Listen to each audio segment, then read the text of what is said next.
जय हिंद प्यारे बच्चों। आज हम आप लोग सामने सेल ऑर्गेनेल टॉपिक पे चर्चा करने जा रहे हैं। सेल ऑर्गेनेल्स जो कोशिकांग होते हैं, उन कोशिकांगों के उपनाम और उन कोशिकांगों की खोज किन वैज्ञानिकों ने की थी, इस टॉपिक पे हम चर्चा करेंगे।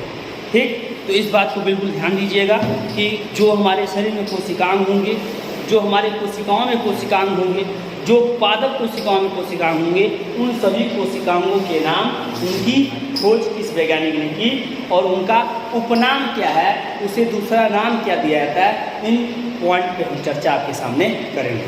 ध्यान दीजिएगा। सबसे पहले हम बात करते हैं कोशिकांग। और मैंने बताया था कोशिकांग जिसे सेल ऑर्गेनेल्स के नाम से जानते हैं। कुछ कोशिकांग ऐसे होंगे जो पादप कोशिका में होंगे, जंतु कोशिका में नहीं होंगे। कुछ ऐसे होंगे जो जंतु कोशिका में होंगे, पादप कोशिका में नहीं होंगे। यहाँ जब हम कोशिकांगों की बात करते हैं, एक एक पॉइंट को ध्यान देते चलिएगा। सबसे पहले हम बात करें कोशिकांग की राइबोसोम। किसकी बात कर रहे हैं? राइबोसोम। राइबोसोम इसे प्रोटीन फैक्ट्री के नाम से भी जाना जाता है। प्रोटीन फैक्ट्री के नाम से भी जाना जाता है। इसकी खोज G.E. पैलाडे नामक वैज्ञानिक ने की थी। इसकी खोज जॉर्ज पैलाडे नामक वैज्ञानिक ने की थी। Sorry, G. पैलाडे। दूसरा, मैंने कहा राइबोसोम, इसे प्रोटीन फैक्ट्री कहते हैं। खोज जॉर्ज पैलाडे नामक वैज्ञानिक ने की थी। हाँ, राइबोसोम ध्यान दीजिएगा, दो प्रकार के होते हैं, 70S और 80S। 70S को बोलते हैं प्रोकैरियोटिक राइबोसोम और 80S को बोलते हैं यूकैरियोटिक राइबोसोम। दूसरी हम बात कर रहे हैं माइटोकॉन्ड्रिया। माइटोकॉन्ड्रिया का उपनाम इसे पावर हाउस कहा जाता है। पावर हाउस, ऊर्जा घर के नाम से इसे जानते हैं। खोज की जब बात करते हैं, कोलिकर, फ्लेमिंग और अल्टमान को खोजने और इसके वर्णन का श्रेय दिया गया और सी बेंडा ने माइटोकॉन्ड्रिया शब्द दिया। माइटोकॉन्ड्रिया शब्द सी बेंडा ने। तीसरी कोशिकांग जिसकी हम बात कर रहे हैं, पहला राइबोसोम, दूसरा माइटोकॉन्ड्रिया, तीसरा लाइसोसोम। इसे आत्महत्या की थैली, सुसाइडल बैग ऑफ सेल के नाम से जाना जाता है। इसकी खोज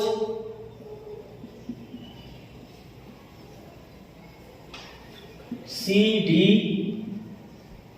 डुवे नामक वैज्ञानिक ने की थी। C.D. डुवे। और राइबोसोम जब छोटे छोटे कणुनुमा रूप में होते हैं, राइबोसोम छोटे छोटे कणुनुमा में होते हैं, तो उन्हें माइक्रोसोम, राइबोसोम छोटे छोटे कणुनुमा के रूप में दिखते हैं, तो उसे माइक्रोसोम कहा गया। और माइक्रोसोम शब्द दिया था ए क्लाडेन, माइक्रोसोम शब्द ए क्लाडेन। फिर बात करते हैं गाल्जी बॉडी। गाल्जी बॉडी की बात की जाती है, इसकी खोज का श्रेय कैमिलो गाल्जी को कहा जाता है, श्रेय दिया जाता है, और इसे ट्रैफिक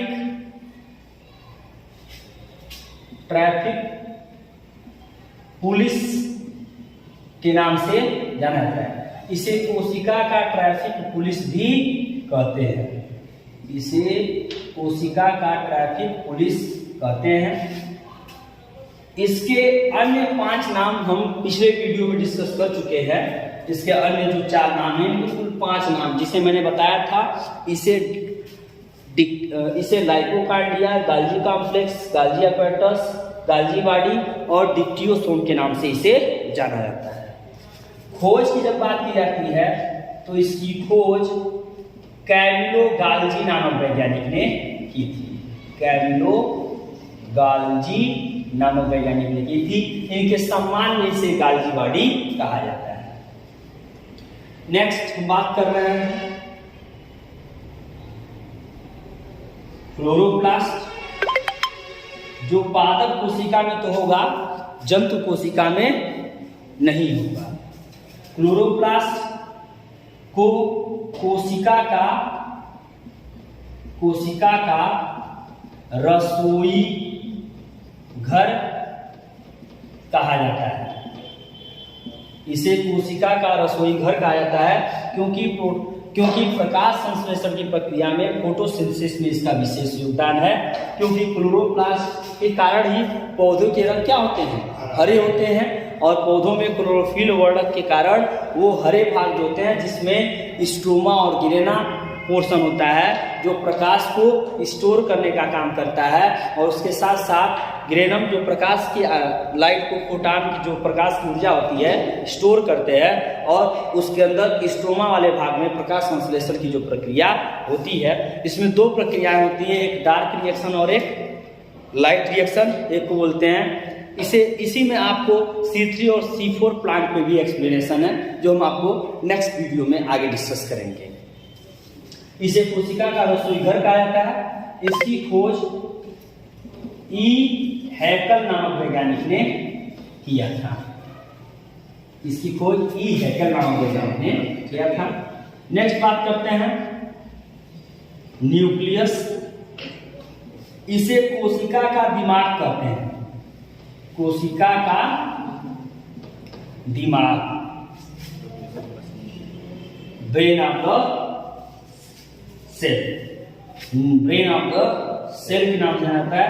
क्योंकि कोशिका की सारी प्रक्रियाएं न्यूक्लियस द्वारा ही रेगुलेट होती हैं। जो आनुवंशिक लक्षण होते हैं एक जनरेशन से नेक्स्ट जनरेशन में कोशिकाओं में न्यूक्लियस के द्वारा ही ट्रांसफर किए जाते हैं, जिसमें जेनेटिक मटेरियल, क्रोमोसोम और डीएनए, आरएनए डीएनए के रूप में मौजूद होते हैं। इसकी खोज का श्रेय रॉबर्ट ब्राउन को जाता है। इसकी खोज रॉबर्ट ब्राउन नामक वैज्ञानिक ने। नेक्स्ट बात करते हैं न्यूक्लियोलस। न्यूक्लियोलस ये कोशिका विभाजन के दौरान ऊर्जा प्रदान करने का काम करते हैं। ये एक तरह से कहा जाए तो एसेसरी, सहायक या केंद्रक सहायक कहलाते हैं। और इसकी खोज का श्रेय फोंटाना को दिया जाता है। इसकी खोज का श्रेय फोंटाना नामक वैज्ञानिक को दिया जाता है। नेक्स्ट पॉइंट हम बात कर रहे हैं, जो कोशिका होगी, कोशिका के चारों तरफ सेल मेम्ब्रेन या प्लाज्मा मेम्ब्रेन होंगे। प्लाज्मा मेम्ब्रेन, जिसे हम कोशिका आवरण कहते हैं, कोशिका आवरण ये समस्त कोशिकाओं में, चाहे वो प्रोकैरियोटिक सेल हो चाहे यूकैरियोटिक सेल हो, सभी कोशिकाओं में पाए जाते हैं। और इसकी प्लाज्मा मेम्ब्रेन शब्द का प्रयोग सबसे पहले फीफर नामक वैज्ञानिक ने किया था। सबसे पहले फीफर नामक वैज्ञानिक ने प्लाज्मा मेम्ब्रेन शब्द का प्रयोग किया था। ये आपके सामने कुछ विशेष कोशिकांग, उन कोशिकांगों के जो सामान्य नाम है वो मैंने आपके सामने रखा। और इसके साथ साथ याद रखिएगा, आपका एक पॉइंट है इंडोप्लाज्मिक रेटिकुलम। इंडोप्लाज्मिक रेटिकुलम, इसे रफ और